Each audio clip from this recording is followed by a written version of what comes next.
Bonjour, bienvenue à toutes et à tous et merci de nous rejoindre aujourd'hui pour cette dernière session de notre Oracle Security Week. Je me présente, je suis Flavie Chalon, chef de projet marketing chez Oracle et je suis ravie de vous accompagner lors de cette session. Avant de commencer, je souhaite à vous rappeler que vous avez plusieurs offres à votre disposition. Tout d'abord, des formations sur Oracle University qui vous permettent de monter en compétences sur Oracle avec notamment un parcours Cloud Security. Je vous invite également à rejoindre notre communauté Objectif Cloud Oracle sur LinkedIn, un groupe qui permet d'ailleurs de suivre nos dernières actualités, nos prochains événements et d'accéder au replay de cette Security Week. Vous pouvez retrouver ces différentes ressources en scannant les QR codes affichés à l'écran ou directement par les liens partagés dans le chat. Revenons maintenant à cette semaine. Nous avons commencé mardi avec une première session sur mythos, quelles menaces et comment réagir. Hier, nous avons une session sur comment construire des applications IA agentiques de confiance. Vous pouvez notamment retrouver ces deux sessions tout simplement en replay, encore une fois, sur le groupe LinkedIn. Revenons sur la session d'aujourd'hui, donc comment protéger les applications distribuées. N'hésitez pas à utiliser le bouton Q&A de Zoom pour transmettre vos questions tout au long de la session. La slide du Safe Harbor qui précise que les informations traitées aujourd'hui ne sont pas à valeur de contrat. Et aujourd'hui, avec nous, nous avons plusieurs intervenants. Damien Riard, EU Sovereign Cloud Lead Expert, Karima Yahiaoui, Cloud Architect, Sébastien Dijoux, Pre-Sales Engineer Identity et Data Protection de chez Thales. Sébastien, je te remercie encore une fois de participer aujourd'hui. Et Nuno Ventura, Cloud Solution Senior Manager. Nuno, je te laisse la parole. Merci Flavie. Bonjour à toutes et à tous. Moi, je suis vraiment ravi de vous retrouver aujourd'hui et de participer à cette dernière session de notre cycle de webinaire consacré à la cybersécurité. Cette dernière session s'annonce plutôt riche, vous allez voir, tant dans les sujets que nous allons aborder par la qualité de nos intervenants. Vous allez voir au niveau de l'agenda. Alors, aujourd'hui, nous allons nous intéresser à un enjeu majeur pour toutes les organisations, c'est la posture de sécurité avant tout. Comment évaluer efficacement le niveau de risque, de menace, comment disposer de la bonne visibilité pour anticiper, détecter et prévenir des attaques. Tout ça dans un environnement qui est distribué. Alors, pour répondre à ces défis, nous verrons comment les solutions de renseignement de Threat Intel se comportent au niveau des menaces, des détections, des préventions qui permettent d'améliorer votre posture et le niveau de protection. Et bien sûr, nous reviendrons également sur un sujet bien particulier sur la gestion des vulnérabilités. C'est un thème que nous avons largement abordé lors de notre première session, qui est essentiel dans la cyber, surtout dans des approches d'intelligence artificielle. Et si vous n'avez pas l'occasion, n'hésitez pas à revisionner le replay de la première session. Elle est vraiment intéressante en termes de conseils. Et donc, la cybersécurité, c'est un travail d'équipe, on le sait. Aucun acteur ne peut répondre seul à l'ensemble des enjeux actuels. C'est pourquoi les partenaires technologiques occupent une place essentielle dans cet écosystème et contribuent aux côtés d'Oracle à renforcer la posture de sécurité. À ce titre, nous aurons le plaisir de découvrir l'offre Cloudflare et la manière dont ces solutions permettent de protéger les applications, les contenus et les services exposés sur Internet. Et nous avons également la chance d'accueillir aujourd'hui un acteur incontournable, Flavie en a parlé, de la cybersécurité. C'est un fleuron français, c'est Thales. Donc Sébastien Dijoux qui sera là, nous présentera notre partenariat technologique, ce qui fait la force de notre positionnement commun sur le marché, qui est unique, plusieurs projets qui ont été menés ensemble, ainsi que les dernières innovations que Thales notamment présentera autour de la gestion des clés de chiffrement. Un sujet qui est bien sûr stratégique dans les environnements aussi cloud, hybrides. Tout cela sous forme d'interview avec Damien Riard. Et tout le long de cette session, n'hésitez pas, soyez acteurs de cette session, n'hésitez pas à poser vos questions dans l'espace Q&A. Flavie l'a également dit, c'est important, on prendra le temps de répondre à la fin de nos interventions. Donc, sans plus attendre, moi, je vous propose de démarrer cette session. J'ai le plaisir d'inviter Karima qui va nous rejoindre et qui va nous présenter la vision d'Oracle sur la sécurité dans CI. Merci Nuno. À toi, Karima.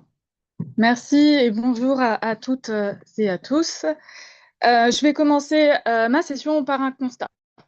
Historiquement, on protégeait une application autour d'un périmètre relativement restreint un data center, une DMZ, quelques flux maîtrisés au service d'un groupe d'utilisateurs prévisible. Mais depuis plusieurs années déjà, ce modèle a bien évolué et ne correspond plus aux réalités. Les applications, elles exposent ou elles consomment des API, elles interagissent avec un écosystème de partenaires et elles sont distribuées on-premise, cloud, SaaS, multi-cloud.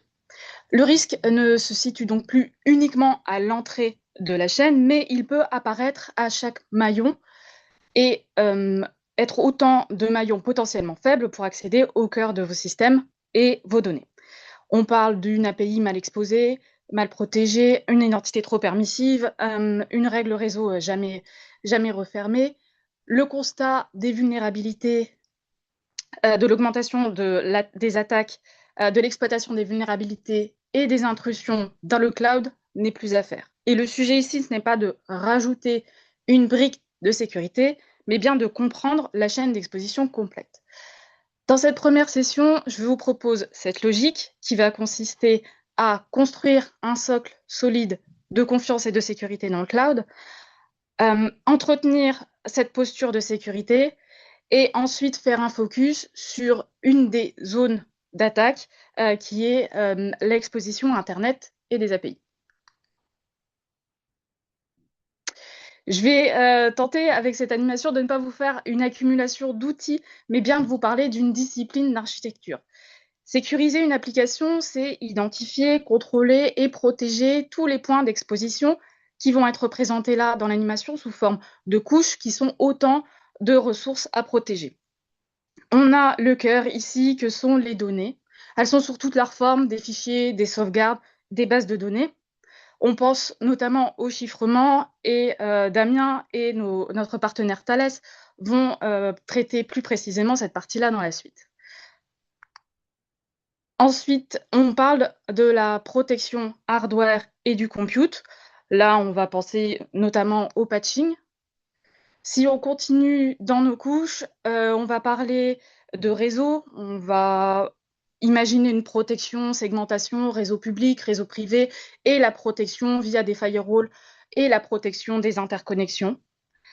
On continue dans notre couche de protection avec le monitoring et la prévention, c'est-à-dire comment on analyse ce qui se passe dans notre cloud et comment on maintient une bonne posture de sécurité tout au long de la vie des applications. La dernière couche, celle qui va être visible en premier par les utilisateurs et surtout par les attaquants, ça va être l'Internet et l'Edge. Et on n'oublie pas toute la partie identité et gestion des accès. Donc dans le Cloud Oracle, on fournit tous les outils nécessaires pour assurer la protection des applications sur toutes ces couches.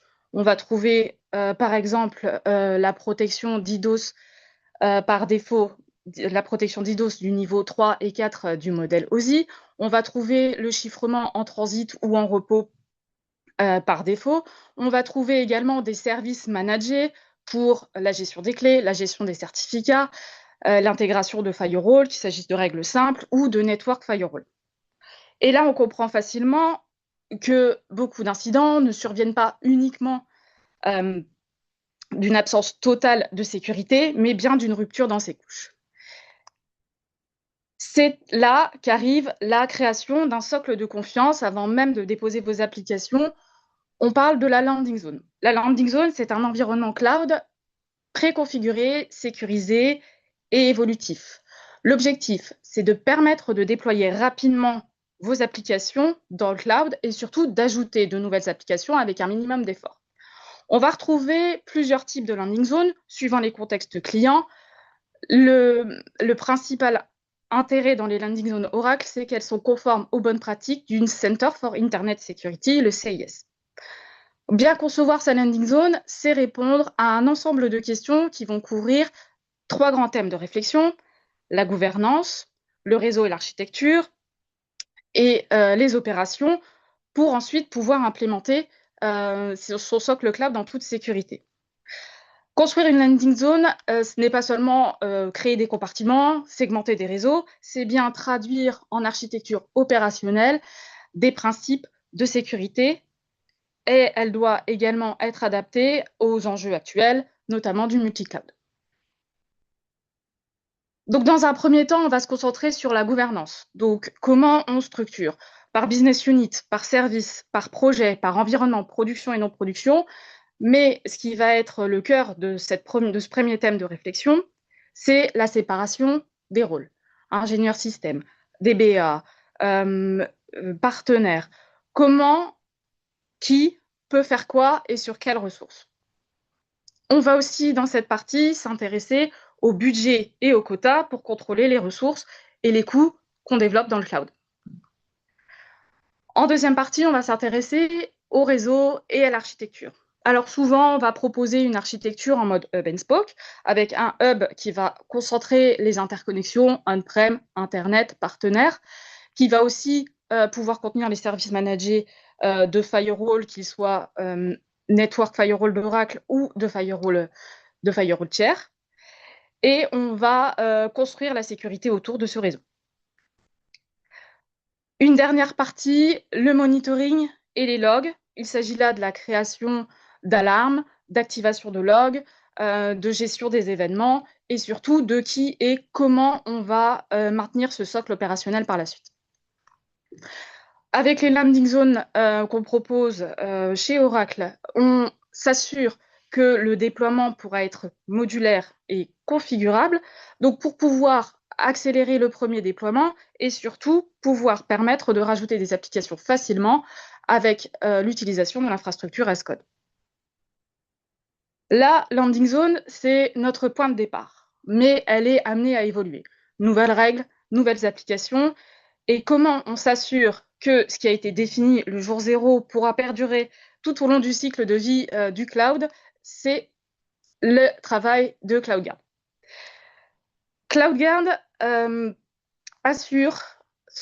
répond à cette problématique de posture de sécurité.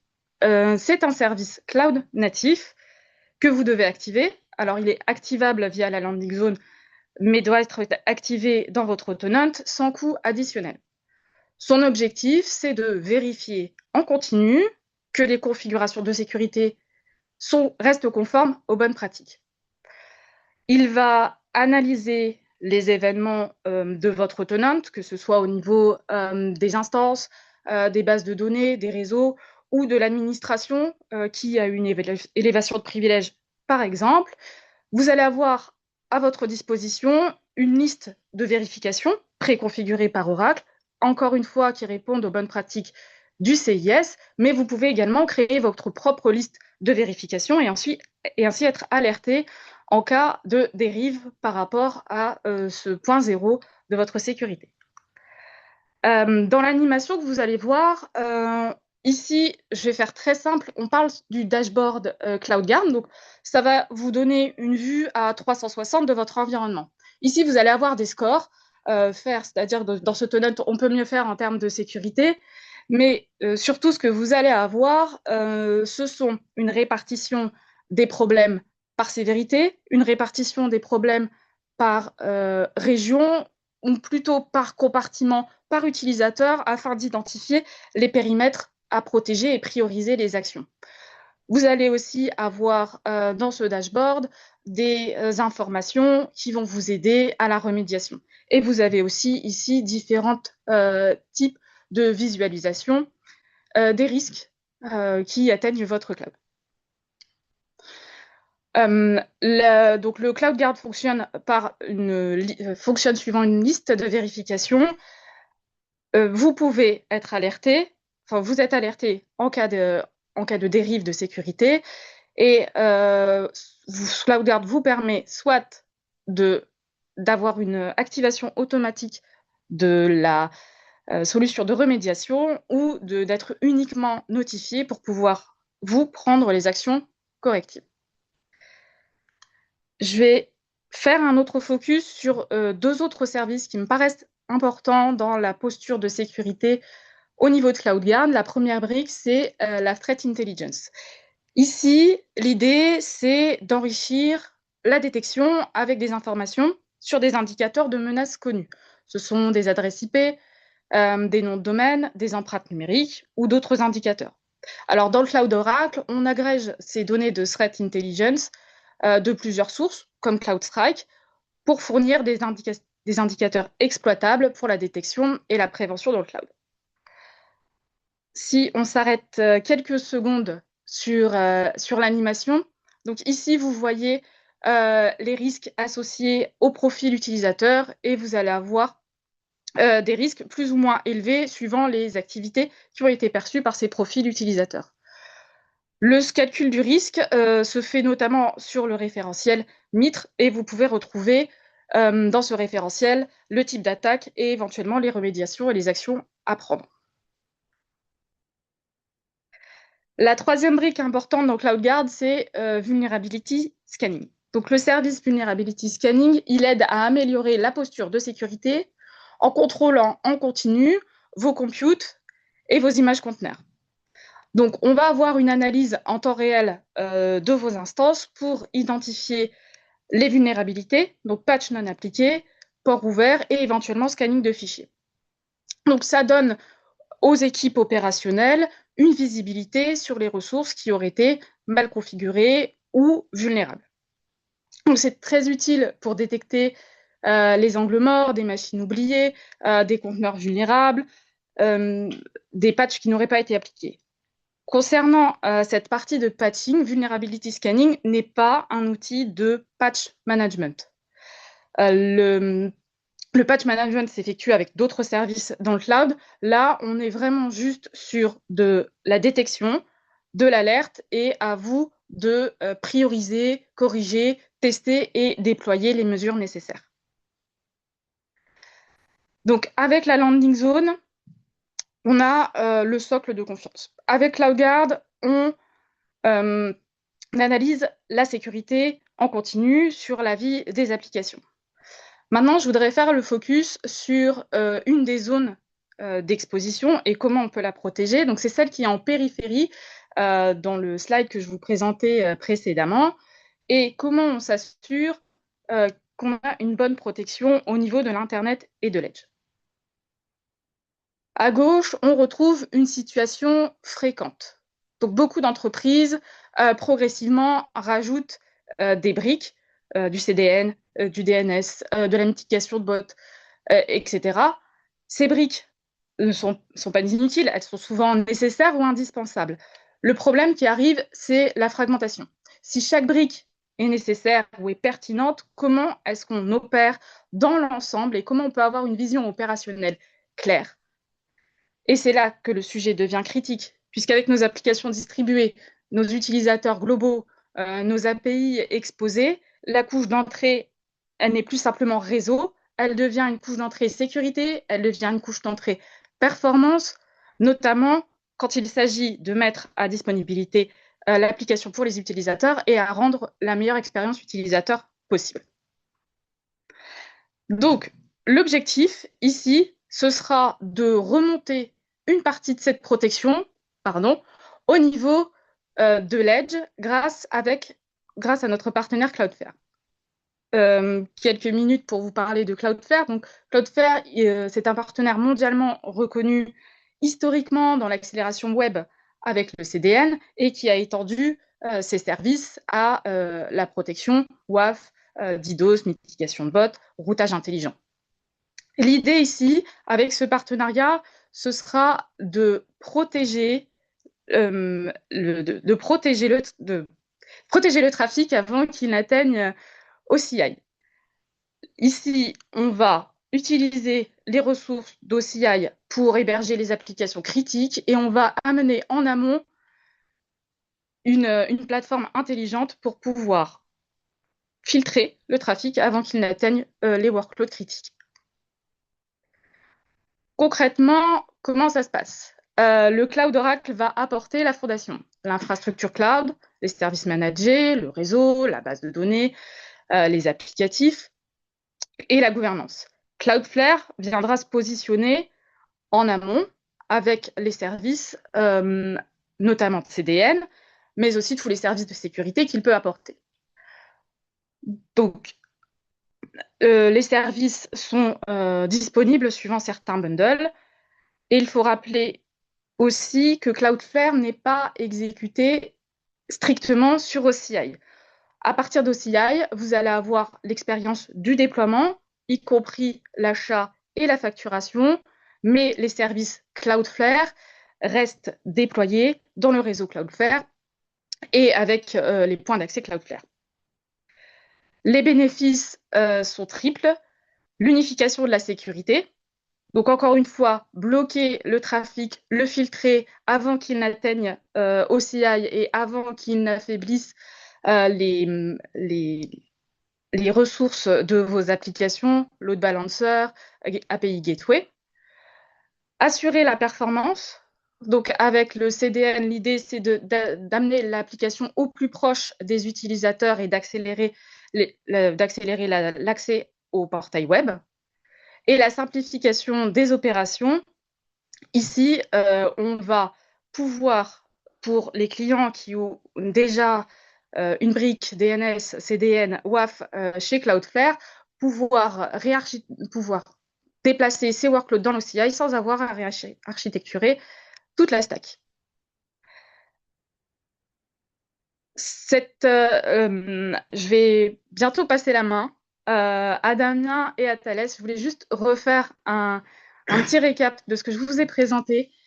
On avait la partie, le point d'entrée, comment on sécure nos applications, on pose le socle, la landing zone, comment on assure la posture de sécurité avec CloudGuard, et ensuite comment on fait une protection avec cette partie Internet et API.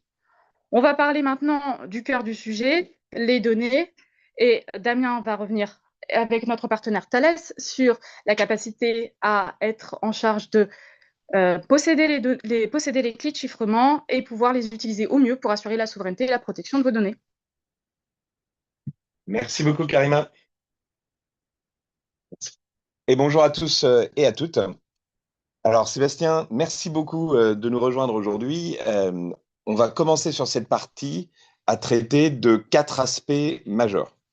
L'idée, c'est, grâce à Karima, on vient de voir comment on peut protéger vos applications dans le cloud avec une défense en profondeur.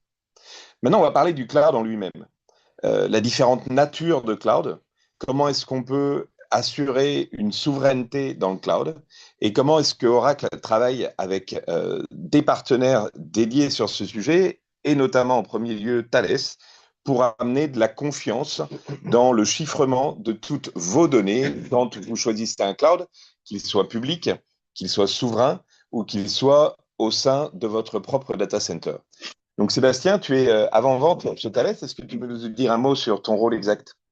En fait, je suis spécialisé sur les produits de chiffrement, tout ce qui concerne la sécurisation de la donnée pour être plus précis avec de la crypto, HSM, Key Manager. J'accompagne les clients pour mettre en place une stratégie de contrôle des données, tout simplement, et répondre à toute conformité. Tout à fait. Et alors, on a eu la chance de travailler ensemble depuis maintenant 5 ans environ pour sécuriser nombre d'entre vous, que ce soit au niveau de la France, de l'Europe ou même du monde, puisque finalement, nous avons ensemble des clients, que ce soit aux États-Unis, que ce soit en Inde, etc. Alors, je vais commencer par un petit rappel. Vous le savez, Oracle dispose d'OCI, qui veut dire Oracle Cloud Infrastructure, qui est aujourd'hui le 4e hyperscaler mondial. Donc, quand on parle d'un hyperscaler, on parle d'un cloud mondial avec tout un ensemble de régions dans le monde. Comme vous pouvez le voir, aujourd'hui, nous avons plus de 220 régions dans le monde et nous continuons d'étendre notre réseau. Maintenant, ces régions ne sont pas toutes les mêmes, c'est-à-dire que de manière très spécifique chez Oracle, nous avons un hyperscaler avec un réseau de plusieurs dizaines de régions dans le monde et nous avons des régions qui sont en fait d'autres instances de notre cloud OCI. Ce que j'entends par d'autres instances, c'est le fait que ce soit un cloud entier à part qui n'est pas le même cloud qu'OCI.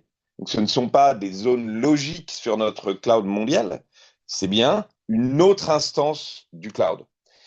Et pourquoi est-ce que c'est important quand on parle de souveraineté? C'est que pour chacune de ces instances, on a la capacité de vous apporter ce qu'on appelle les principes du cloud souverain d'OCI. Alors, quels sont ces principes? Le premier, c'est la localisation. Comme vous l'avez vu sur la carte précédente, nous avons la capacité de déployer des data centers partout dans le monde.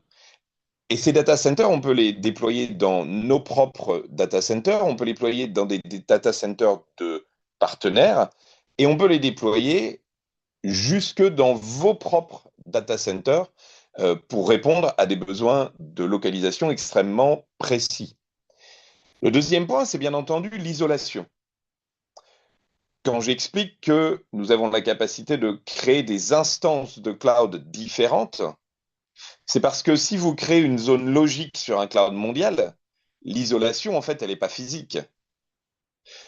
Donc, quand on crée une instance de cloud complète, ça veut dire qu'on a tout le control plane, tous les outils nécessaires à faire fonctionner ce cloud qui vont être localisés dans là où les régions concernées par cette instance de cloud. Et bien entendu, avoir cette capacité de faire une isolation totale, ça répond à des enjeux très forts. Par exemple, quand on travaille avec les ministères de la Défense autour du monde, avoir la capacité de dédier une instance de cloud, ça veut dire, par exemple, faire en sorte que cette instance de cloud ne soit pas du tout connectée à Internet. Et c'est un prérequis fondamental si on veut avoir la capacité d'hoster des données de type, par exemple, confidentiel, donc secret, top secret, etc., pour les forces armées de certains pays dans le monde. Sans aller jusqu'à là, on a la capacité aussi de travailler sur l'isolation par rapport aux équipes d'opération et de support, et donc faire en sorte que nous sachions et que vous puissiez être très, très, très sûr d'où proviennent les personnes qui vont opérer votre cloud. Et par opérer votre cloud, j'entends tout faire, c'est-à-dire faire le build, faire le run, faire le patching, faire le Security Operations Center et faire le support. Pour ça, il faut qu'on ait une capacité très forte de gestion des accès. Et là, on s'appuie sur toutes nos briques de gestion des accès et d'identité qui sont parmi les briques leaders en la matière dans le monde. Et puis, on va pouvoir travailler sur beaucoup d'autres aspects, comme par exemple à qui appartiennent les contrats ou les assets matériels qui nous permettent de mettre en jeu, de mettre en œuvre un cloud. Et tout cela participe à permettre de répondre à des enjeux de conformité pour répondre aux enjeux de souveraineté de par le monde. Et j'ai l'habitude de dire que j'ai à peu près autant de définitions de la souveraineté que de gens à qui je parle, hein, dans le territoire que je couvre, Europe, Moyen-Orient, Afrique. Dans chacun de ces cas, on aura 3 principes de base qui vont rester vrais. On déploie tout ou quasiment tous nos services, c'est-à-dire que vous n'avez pas une souveraineté au rabais, où vous n'allez avoir seulement accès à quelques services, mais vous allez vraiment avoir accès à tous nos services IaaS, PaaS, de SaaS souverain ou d'IA souveraine. Ensuite, le fait que nos opérateurs n'aient pas accès à votre donnée. Et enfin, le fait que nous vous donnons accès à des capacités de chiffrement où vous restez entièrement maître des clés. Et c'est ce dont on va parler ensemble avec Sébastien. Donc, en résumé, que ce soit pour des organisations privées, publiques, quelconques, ou que ce soit jusqu'à des organisations gouvernementales avec un usage et de la donnée régulée, nous avons la capacité de répondre à vos enjeux de cloud jusqu'aux clouds les plus privés, les plus isolés, et de l'autre côté jusqu'aux clouds les plus publics, avec des clouds déployés chez nous, chez vous, chez des partenaires.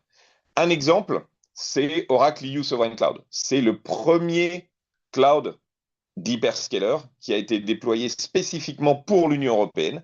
On en a fêté les 3 ans la semaine dernière.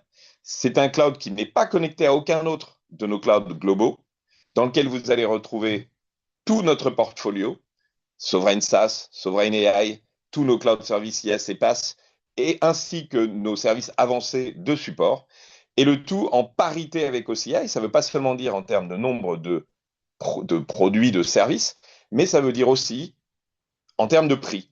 Vous ne payez pas plus cher pour la souveraineté. La confiance n'exclut pas le contrôle, et on est toujours mieux accompagné de partenaires de confiance, et c'est ce que nos clients nous ont dit depuis un certain temps déjà. Et c'est pour ça qu'on a créé, je le disais il y a 5 ans, un partenariat très fort avec Thales. Alors peut-être pour le résumer, Sébastien, toi qui es là depuis l'origine de ce partenariat, est-ce que tu pourrais nous donner un petit historique sur quels aspects on a commencé de travailler ensemble en premier, Et je crois que la première chose, c'était par rapport au cloud. Effectivement, on a un composant qui s'appelle CipherTrust Cloud Key Manager qui permet de répondre à une problématique qu'ont les clients, c'est le contrôle de leurs clés vers le cloud. Et Oracle a ouvert la porte à la capacité à ce que les clients puissent piloter leurs clés. Donc tout d'abord, ça a été un Bring Your Own Key. Donc ça permet tout simplement de générer la clé au sein d'un environnement sécurisé, qui est le Key Manager Thales, et de déposer cette clé au sein de l'environnement Oracle, pour avoir le contrôle, mettre en place des stratégies de rotation de clés, blocage de clés pour des problématiques de configuration de l'environnement, si nécessaire. Puis Oracle a été plus loin et a proposé tout simplement la capacité de détenir la clé maîtresse. Donc au lieu de déposer cette clé maîtresse au sein de l'environnement Oracle, Oracle s'est dit, moi, je vais aller plus loin.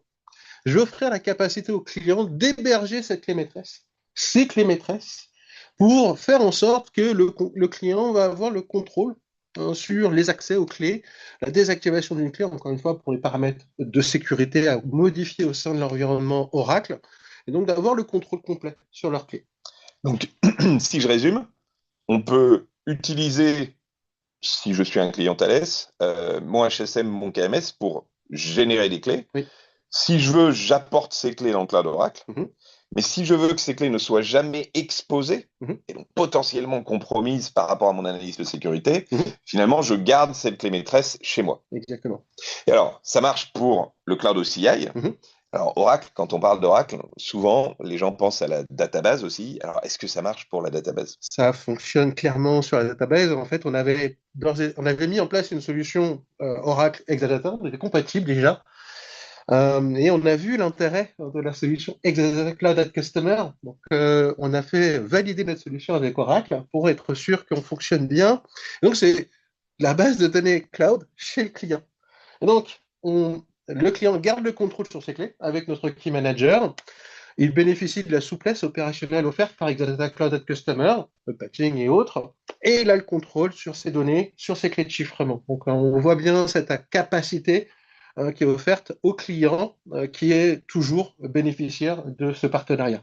Donc, en quelque sorte, on a le meilleur de tous les mondes. C'est-à-dire qu'on a le service du cloud, y compris de la base Autonomous, où Oracle est responsable du patching à la place du client. Si on se rappelle notre première session, aujourd'hui, patcher avec une cadence forte, c'est quelque chose de fondamental.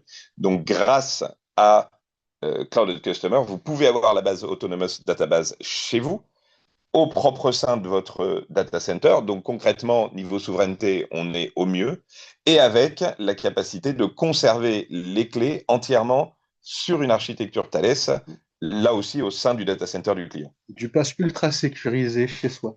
C'est ça. Donc, si j'osais, je dirais bretelle, comme on dit déjà, ceinture, bretelle, airbag, c'est ça, exactement. Donc, grâce à tout ça, finalement, un client Thales peut centraliser la gestion des clés à travers OCI et son footprint on-premise avec une seule solution, finalement, un seul KMS. Exactement. On offre au sein de notre Key Manager la capacité d'avoir des espaces de travail différents. Donc, tout ce qui est on-premise, tout ce qui est au sein de l'environnement cloud, peut-être dans des environnements à part, parce qu'on va avoir des équipes sécurité différentes. C'est normal. Donc, on accompagne nos clients avec ces problématiques opérationnelles et cryptographiques. Et donc, ça permet d'avoir un composant qui sait faire du cloud et de l'on-premise compatible, certifié Oracle. Exactement. Alors, je vais un peu me faire l'avocat du diable parce que, comme tu le sais, je travaille sur les enjeux de souveraineté de nos clients et tous nos clients veulent faire du hold your own key parce que c'est le top. Oui. Mais très souvent, la première question qu'on me pose, c'est oui, mais quel est l'impact sur les performances? Parce que déjà que le chiffrement, on dit que ça impacte. Alors effectivement, on sait que en fait, c'est pas vrai. Depuis longtemps, on a ce qu'il faut pour que ça n'impacte pas. Mais quand on fait du hold your own key, la clé, elle n'est pas là. Donc, il faut revenir et avoir en permanence des allers-retours depuis le cloud jusqu'au data center du client où il a son architecture Thales. Et ça, comment est-ce qu'on fait pour qu'il n'y ait pas d'impact? On a plusieurs stratégies qui sont disponibles. Donc, effectivement, on peut avoir le Key Manager déployé chez le client ou déployé au sein du cloud.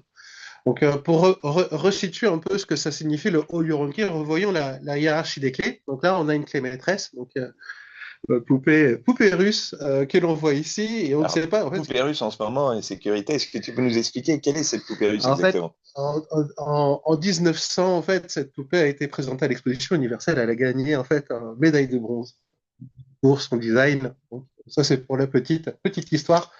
Donc, on est safe and sound. Alors, Voilà. qu'est-ce qu'on fait avec cette poupée russe et ce qui représente finalement notre clé maîtresse? Voilà, donc j'ai pris l'exemple de la poupée russe parce qu'en fait, on ne voit pas exactement ce qui peut être à l'intérieur. On essaie toujours d'ouvrir. Bon, normalement, il y en a 8.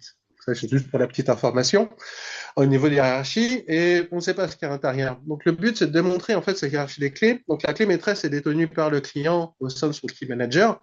Cette dernière va sécuriser les key encryption keys qui vont sécuriser les data encryption keys. Okay, donc, le but, c'est que toutes les keys encryption keys soient déchiffrées le plus rapidement par la clé maîtresse qui est détenue par le client. Donc, plusieurs stratégies sont possibles. Donc, déjà, on va pouvoir montrer ce que ça signifie lorsque la clé maîtresse n'est pas disponible.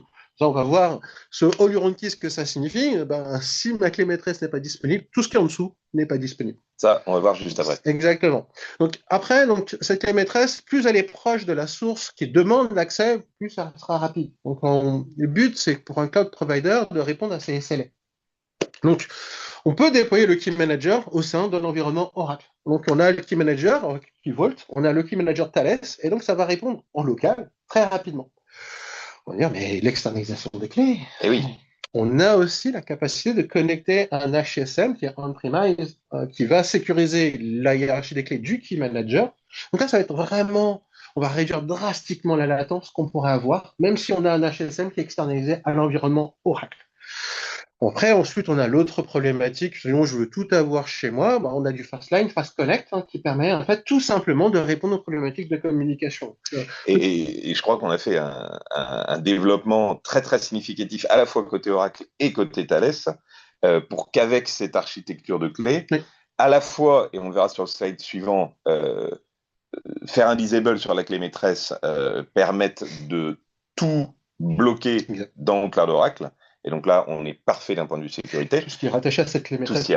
On peut avoir plusieurs clés maîtresses, c'est un élément important. Exactement. Et par contre, faire en sorte qu'avec les KEK et les DEK, on ait la capacité de conserver exactement les mêmes performances avec un temps de vie extrêmement court sur la base ou sur les systèmes de fichiers. Alors, qu'est-ce qui se passe si un admin Thales, qui n'a donc aucun pouvoir sur le cloud OCI du client où il travaille, fait un disable sur la clé maîtresse?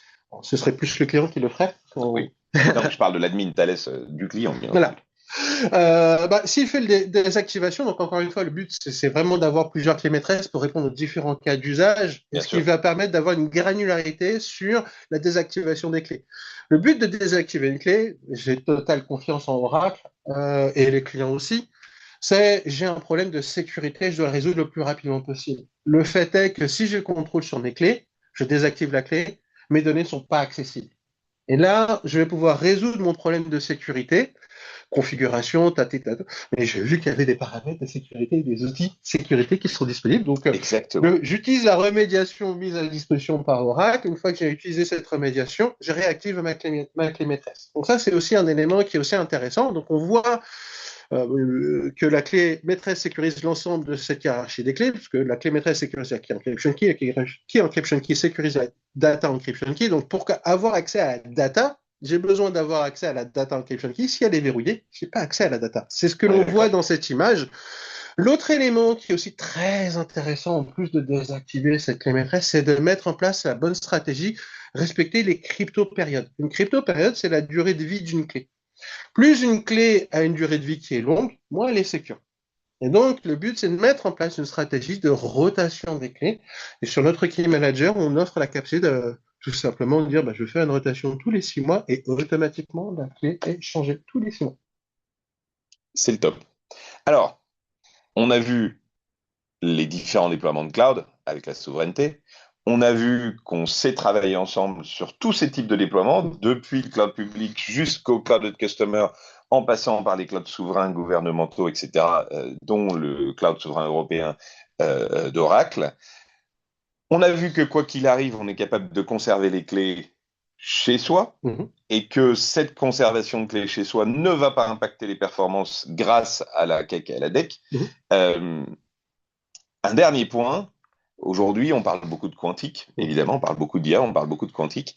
Euh, Comment est-ce qu'on fait pour que nos clients communs soient prêts pour le quantique? Alors je dirais qu'il y a une première partie de la réponse qui est ce que fait Oracle. Hein. Donc par exemple, pour parler de la base de données dispose déjà des algorithmes post-quantiques et vous pouvez déjà les mettre en œuvre et on vous recommande de les mettre en œuvre, ainsi que de mettre en œuvre du TLS 1.3 partout. Maintenant, comment est-ce que notre partenariat commun permet d'aller encore plus loin sur cette question du quantique? Et puis, pour ceux qui sont moins peut-être comment dirais-je, moins expert dans la partie des risques du quantique, est-ce que tu pourrais nous rappeler rapidement quel est le risque principal aujourd'hui? Je crois que ça tient en 4 lettres et que ça se dit HNDL. Harvest Node Decrypted donc, Donc Harvest Now décryptateur en français, ça j'enregistre la communication et lorsque j'aurai la puissance de calcul adéquate avec l'ordinateur quantique, je déchiffrerai la communication. Autrement dit, si j'ai en tant qu'entreprise des informations dont la sensibilité est telle que le jour où l'ordinateur quantique arrive, que ce soit dans 1 an, dans 5 ans, dans 10 ans, le fait que quelqu'un ait accès à ces informations m'impacte. Oui. On peut penser à des systèmes d'armes qui durent 40 ans ou des tas de choses comme ça, mais à beaucoup d'autres données beaucoup plus simples. Si je ne veux pas que mes données soient à risque, je dois commencer à me protéger maintenant. Clairement, parce que tout le monde investit sur l'ordinateur quantique, parce que c'est le prochain événement pour l'humanité.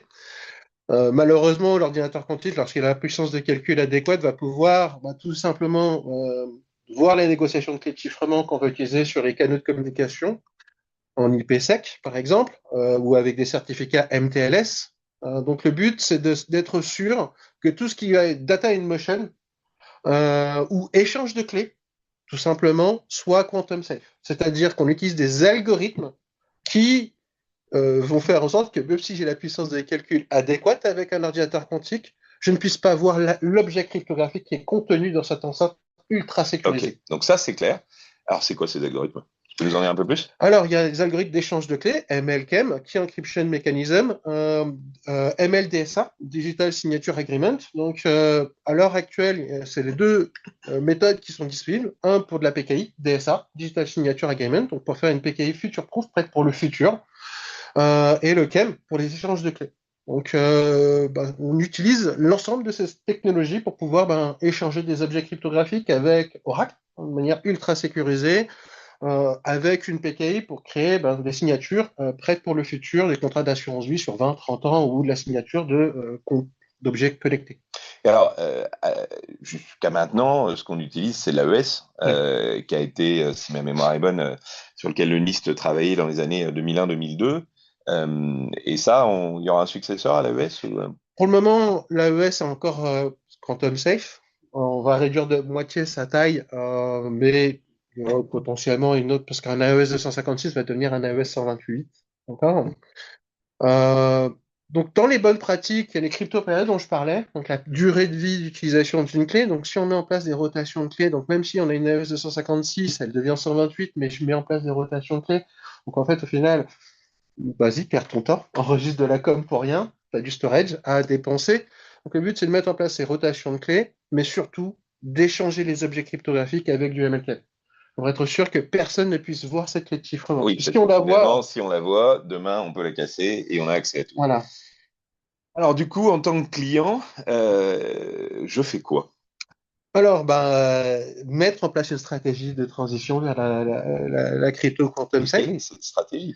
La stratégie, c'est simple, c'est de voir quels sont les algorithmes que j'utilise. Les algorithmes traditionnels, je vais les mettre en algorithme quantum safe ou en hybridation.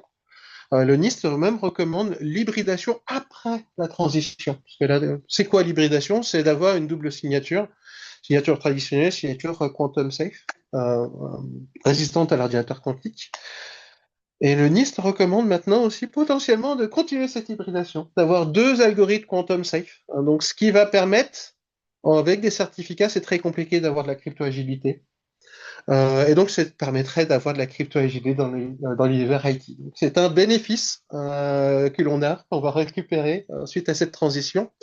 Donc, mettre en place des algorithmes quantum safe, soit en hybridation, soit en full PQC, Key Management Quantum Safe. Mais vraiment, un des axes qui est essentiel, Thales a un consortium avec l'ANSSI, CryptoNext Expert, Crypto Expert, INRIA et d'autres universités, c'est Data in Motion.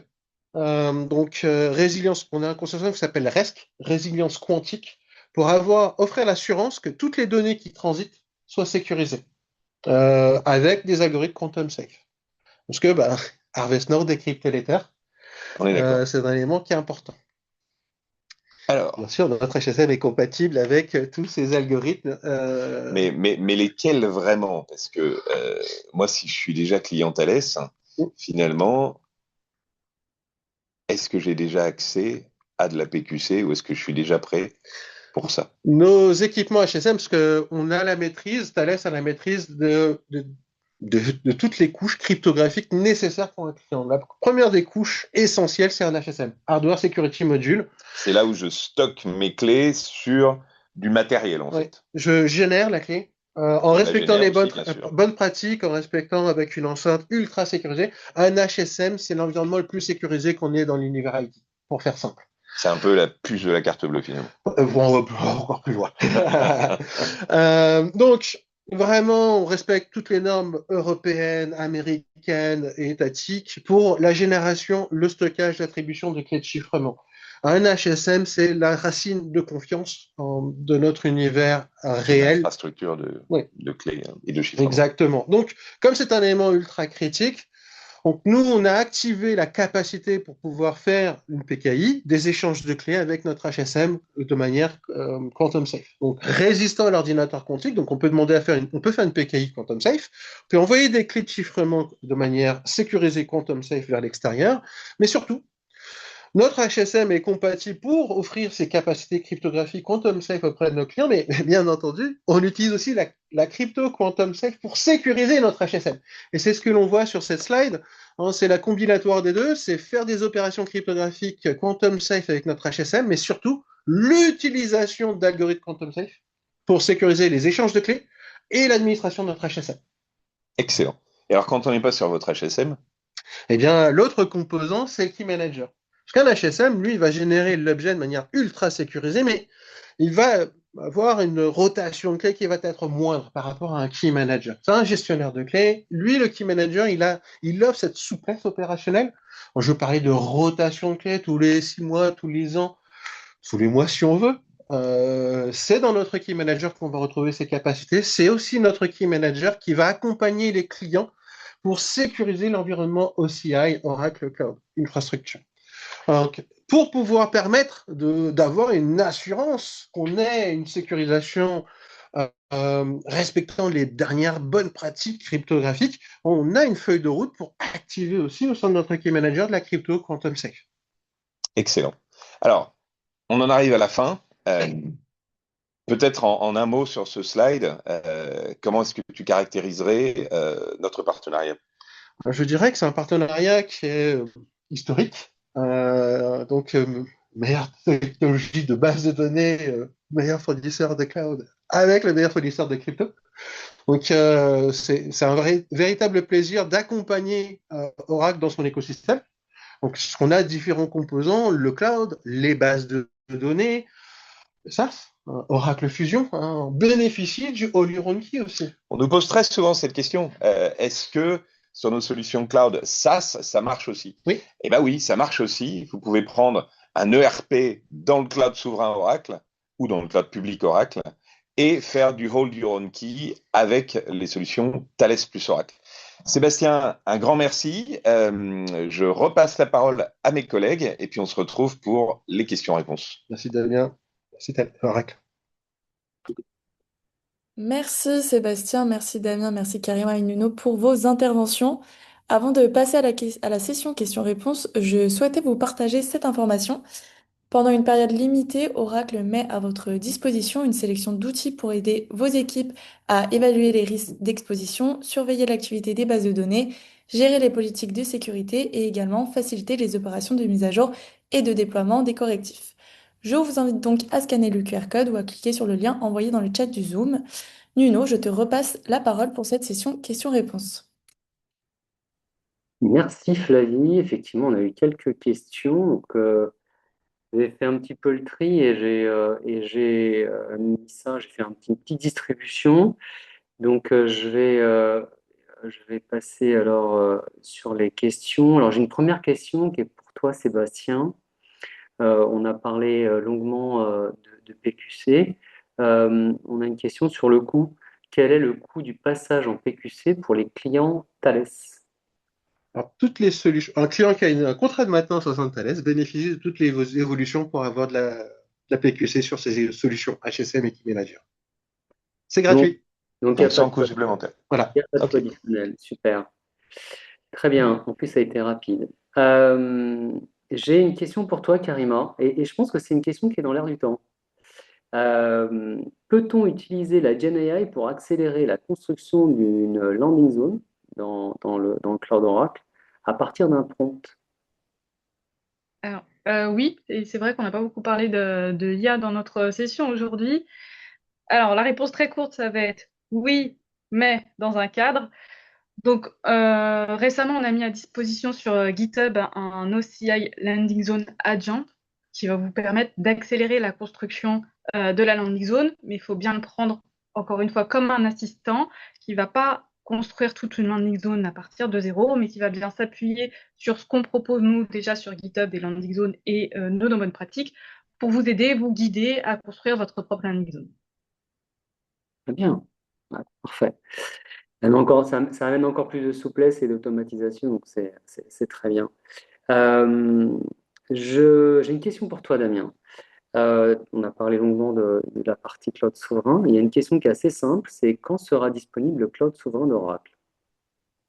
Ah oui, alors c'est vrai que j'ai parlé assez rapidement du cloud souverain Oracle.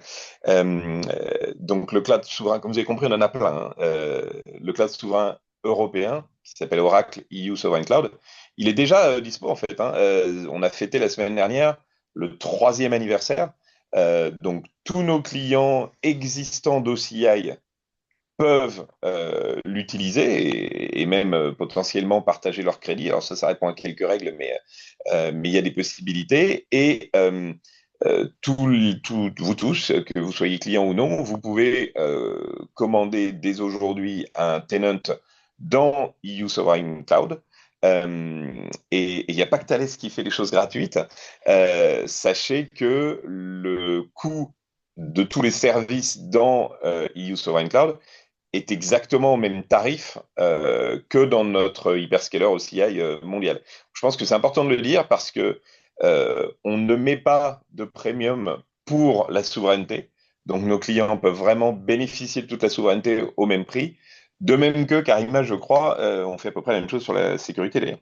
On a beaucoup de services qui sont disponibles voilà, sur coût additionnel. Tout à fait. J'espère que ça répond à la question.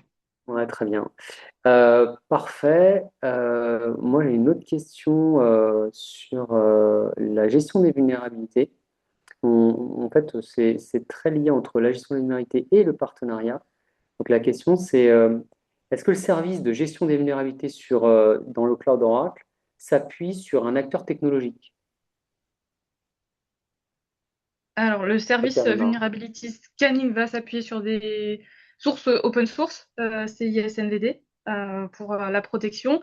Et on s'appuie également sur un partenaire qui s'appelle Qualys. Donc, oui, on peut activer cette option d'utiliser les renseignements de Qualys pour faire de la détection de vulnérabilité. Très bien. J'ai une question également pour toi, Damien. Est-ce qu'il y a des limites en termes de services entre cloud souverain et cloud public? Alors, non, il n'y a pas vraiment de limite. C'est-à-dire qu'aujourd'hui, en gros, quand vous êtes client du cloud souverain, vous êtes à 98% d'accès à tous les services de notre cloud hyperscaler mondial. Pourquoi 98? Parce que en fait, certains services n'ont pas de sens sur un cloud régional. Par exemple, je ne sais pas, le DNS, par exemple, on estime qu'il faut au minimum 15 régions sur 3 plaques continentales pour avoir le niveau de redondance. Donc, bon, ça ne sert à rien de le mettre dans le cloud souverain, d'autant plus que, de toute façon, les données du DNS, comment dirais-je, par construction, elles sont publiques. Mais sinon, oui, vraiment, sur les centaines de services IaaS et PaaS que vous avez, hein, je crois qu'on en a aujourd'hui plus de 200 services publics, bah, vous avez déjà plus de 200 services publics dans le cloud souverain européen. Et vous avez aussi toute la partie IA, donc souveraine, où vous êtes certain que les données ne peuvent pas quitter le territoire de l'Union européenne et ne peuvent pas être utilisées pour être entraînées, pour entraîner un moteur américain ou autre. Et puis toute la partie SaaS, qui est quand même fondamentale, hein, donc la partie ERP, la partie HCM, la partie CX, la partie supply chain management et toutes nos solutions par industrie. Donc c'est voilà, c'est une vraie promesse complète, mais avec la souveraineté européenne. Unique. Ok, très bien, super. Merci Damien, merci Sébastien, merci Karima pour vos interventions, c'était top. Donc, je vais passer la main et la parole à Flavie pour conclure, parce qu'on arrive quasiment à la fin de cette session. À toi Flavie. Et ben, comme tu viens de le dire, encore un grand merci à tous pour votre participation et notamment encore une fois à Sébastien d'être venu avec nous. Et je souhaite vous rappeler que les 2 premières sessions sont déjà sur notre chaîne YouTube et disponibles donc en replay. Vous pouvez également avoir le lien en Zoom sur le chat pour le groupe LinkedIn où vous les retrouverez. Et cet après-midi, on mettra à disposition également le lien pour la session 3. Voilà, merci encore une fois de nous avoir rejoints pour cette Security Week et bon appétit à tous. Merci beaucoup.